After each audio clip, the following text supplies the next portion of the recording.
Hi friends, we are here with Alvin Ho, chapter 11. And if you remember from the last chapter, Alvin had gotten in trouble for taking Johnny Astra to school. And his consequence was piano lessons. So read to see how his first piano lesson goes. Chapter 11, The Whole Tooth. Piano lessons were a splendid idea, except that every Wednesday after school, when I could have been doing something really useful, like taking a bath or vacuuming my room or sharing my sticks and toys with Annabelle, I was to go to Miss Emily's house, alone, without Lucy, without Annabelle, and worst of all, without my Firecracker Man gear or PDK. I might as well have been completely naked. Now, Miss Emily was no ordinary piano teacher. She lived at the very end of the street where the trees hang low and the grass grows tall and shadows sketch like inky tentacles across the road. And her house looks like a face that sags sadly to the right. Go straight to Miss Emily, said Mom. She's expecting you. Don't stop anywhere. I might not have had a problem going to Miss Emily's. That is, if we lived in a normal town. But we do not. A lot of famous dead people live here. And when you are famous, you don't get buried like a regular person under a stone that has your name and telephone number on it. You have to stay in your house to give tours. The way to know where a famous dead person lives is to look for a sign on their front lawn that says it is their house. For example, at the end of our street, away from the other end where Miss Emily lives, there is a big white house with a sign that says the house of Ralph Waldo Emerson. Mr. Emerson was famous for writing essays, which is to say he got famous for doing a lot of English homework. Mr. Emerson died a long time ago, but he still lives in that house. On Thursday, he sweeps his walk. It is very creepy. But he is not the only house like that. There's the Orchid House, home of the Alcotts, where Louisa May Alcott led tours and shows where she used to write stories at a small desk. I've taken the tour with my family. She is definitely a dead author, still in her house. Calm down, my mom said when we were at Orchid House. She's an actress dressed up as an author. I don't think so. It wasn't a show at all. It was for real. You could just tell that she had always lived in that house. And her next door neighbor, Nathaniel Hawthorne, who was also famous for writing stories, is another dead author still in his house. He has a sign outside that says Wayside. We didn't make it over there after touring Orchid House that day on account of I was scared so stiff I had to be carried home. So in a normal town, I would not have a problem going to Miss Emily's. But this town is not normal. And Miss Emily's house is not normal. There's a sign on her front lawn. So halfway there, I stopped dead in my tracks. I couldn't bear to get any closer. Boo! Said a voice. Eee! I screamed. It was Jules. It is hard to go anywhere without going past Jules's house, as I've mentioned. And Jules was in the bushes out front. You going to piano lessons? Asked Jules. Maybe. Looks like you were headed straight to piano lessons. Maybe I am and maybe I'm not, I said. No one walks this way except to go to piano lessons, said Jules. I see 'em coming and I see 'em going. Mostly they come, only the lucky few ever go. What do you mean? I don't really know, said Jules. There are only rumors. What rumors? Jules looked down the street both ways, then whispered, You know, the witch with the yummy house who fattened the kids? I nodded. I sure hated that witch who fed Hansel and Gretel to fatten them and then tried to shove them in the oven. She was the most evil witch in the world, even worse than the one who gave Snow White the poisoned apple on account of she had kept Hansel and Gretel in a cage which, as everyone knows, could mean years of therapy for them. Just learn your scales, Jules said. But don't eat anything if she tries to feed you. You don't like brownies, do you? Gulp. Brownies are my weakness. Brownies are her specialty, Jules continued. You're not going to last very long if you like brownies. I gasped. Then I turned and dashed home. When I arrived in my yard, I was in luck. Annabelle was digging with my sticks, and Lucy was doing yoga ball next to her. Lucy puts a ball on top of her paws, stretches out in the down dog position, and touches the tip of her nose to the ball. She can hold the pose until squirrels come home or until Annabelle is finished digging her holes. Annabelle, I shouted. Come with me and bring Lucy too. Okay, said Annabelle. Come on, Luce. Annabelle is fantastic. She always comes when I ask, and she never questions why until she has figured it all out, which usually takes a while. Aren't you supposed to be going to piano lessons? She asked when we reached Jules' house. Jules was no longer in the bushes. I heard there were going to be snacks, I said. Just thought you might want to come along.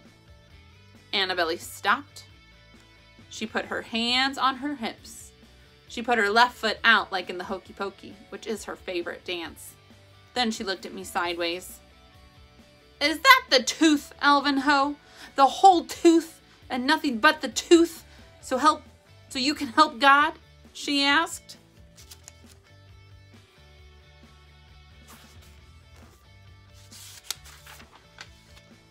Annabelle tapped her toe and waited for an answer. Okay, I'm allergic, I finally coughed. Allergic to piano lessons? No! Allergic to the piano teacher. Why? Asked Annabelle, puzzled. Does she have 3 fingers? 3 fingers? A piano teacher with 3 fingers is like an airplane with only 1 wing. I thought she was just the witch from Hansel and Gretel, I cried. Annabelle gasped. She hated that witch as much as I did. What are you going to do? Annabelle wanted to know. There's only one thing to do, I said. Capture her and tie her up. Hooray! Cried Annabelle. She sprang up and down. Then she did that hokey pokey foot again, which was not a good sign. Then what? She asked. Then we'll figure something out, I said. Annabelle shook her head. Take me home, Alvin Ho, she said. Take me home right now. But I need you, I pleaded. You're good with strangers. They're always nice to you. And they're nicer to me when you're with me. You might be Hansel, but I'm no Gretel, said Annabelle. I'm Annabelle Ho, and I dig holes. I don't sit in cages. Then Annabelle clung to the bushes in front of Jules's house like a tick to flesh. I could not pry her free until I had promised to take her home. So I did. I took her home. Maybe it was the gentleman thing to do, but I don't know. I didn't care. She really was no use anyway, all balled up like that. Don't worry, said Annabelle when she was safely back in our yard and had unballed herself. Just hold your head high and be a gentleman. A gentleman? I needed to be Firecracker Man, but it was too late. I would never find all of the pieces of my costume in time. I was already late, and late is not good if you're a gentleman, I think. So I turned and headed back toward the witch's creepy old house. Just as I was passing Jules's house again, something strange ambled out of Miss Emily's house and started coming toward me. I froze. It got closer and closer. My mouth opened, but nothing came out. Mr. Ho, a figure called. Are you little Master Ho? I did not nod. I did not shake. I did not even breathe. I was not Mr. Ho. I was Alvin Ho. Mr. Ho was my dad. And who was Master Ho? Heavens, child, you look like you've seen a ghost, said the old woman, who stopped in front of me. We all know there are plenty of them around here, she cackled. It was only a little cackle, but it was a cackle, just the same.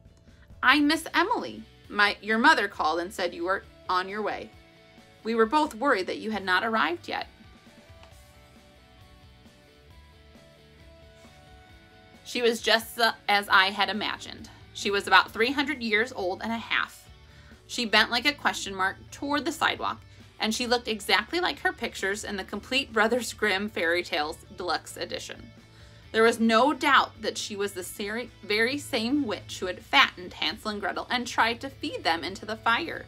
She was the most evil witch in the world, and even worse, now for being disguised as a piano teacher.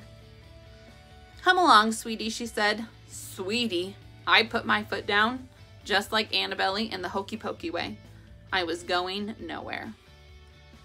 But then I caught a whiff of my Popo's almond-scented hand lotion, which is very pleasant. Miss Emily smelled exactly like my Popo, which is his grandmother.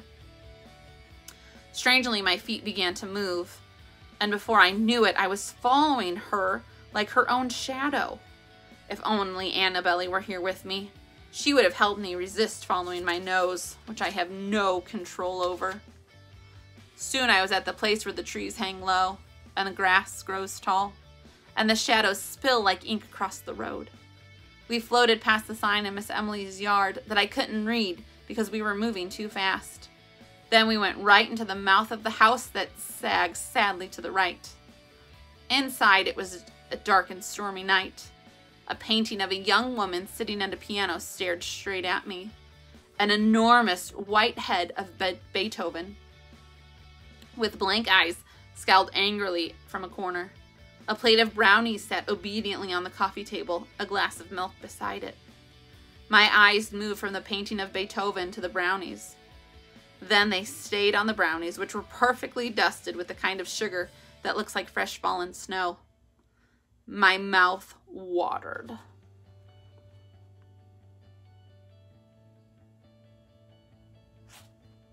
"Would you like a snack before we begin?" Miss Emily read my mind.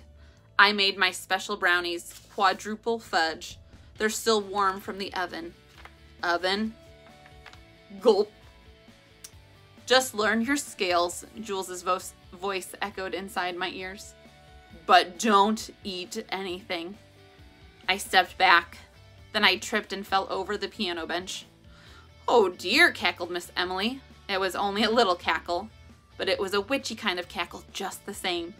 I was speechless. I didn't know what to say. If I had known that taking my dad's Johnny Astro would end me up in such trouble, I never would have taken it. "Let me help you up," said Miss Emily. Her bony hand and crooked fingers stretched toward me, closer and closer, until I could see she only had 3 fingers. I couldn't tell you what my lesson was like after that on account of there was no lesson. I was completely frozen, like a piece of sausage off a truck.